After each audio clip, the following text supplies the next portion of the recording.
Yeah, I was talking with a Yale graduate, a young woman, very sharp, who's a writer in New York City, a reporter, and she was somewhat skeptical about the stuff that we're talking about now, my perspective as a Christian, and she was talking about how it's true, isn't it? She would say to me that irregardless of the stuff that we've talked about with Jesus enfranchising women, aren't women still in a secondary role, however, in the home? And we just had to stop, and I had to say, let's think about this.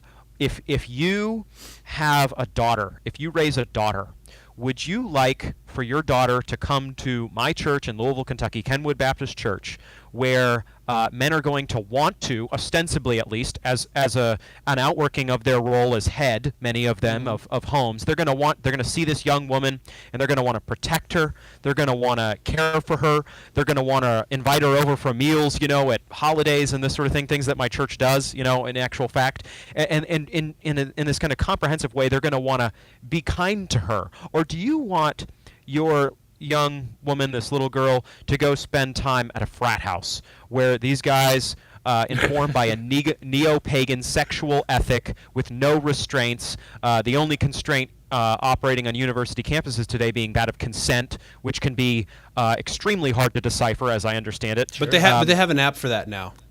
Yeah, that's right. That's right.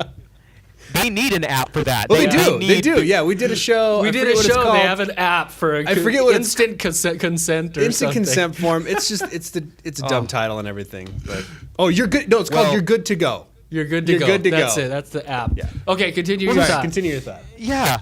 No, that's a great example. I mean, this really strange thing is that sex is viewed in terms of a covenant by a secular culture as constrained and dull and joyless, although studies indicate the opposite for Christians. And sex outside of moral constraints is viewed as exciting and fun and passionate. Witness any Hollywood movie produced in the last 5 years. Okay, just about 50.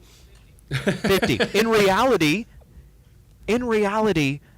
sex now is this weird pagan experience, but this oddly contractual experience, like you just highlighted. Yeah. You're basically signing forms now before you hook up. I mean, this is the strangest understanding of sex. So, in all this, I'm trying to say, there's so many things to say on this point, but we're trying to say that the heart has been cut out of sex, that women are not protected by the new order. Women are taken advantage of. George Gilder is exactly right when he says that women must be modest in order to withhold sex from men, such that men restrain their appetites, and the natural male appetite is absolutely to have as much sex as possible, and that causes men to discipline their appetites, leading to the formation of a family, ideally, and societal flourishing. But that is all collapsed. That is collapsed.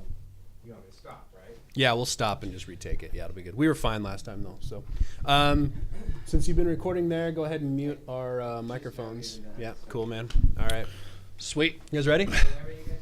Man, this setup is solid. Look at that. I'll have to. Oh, and I want to ask you afterwards how your process was going through that document. You're the second person to use it, so.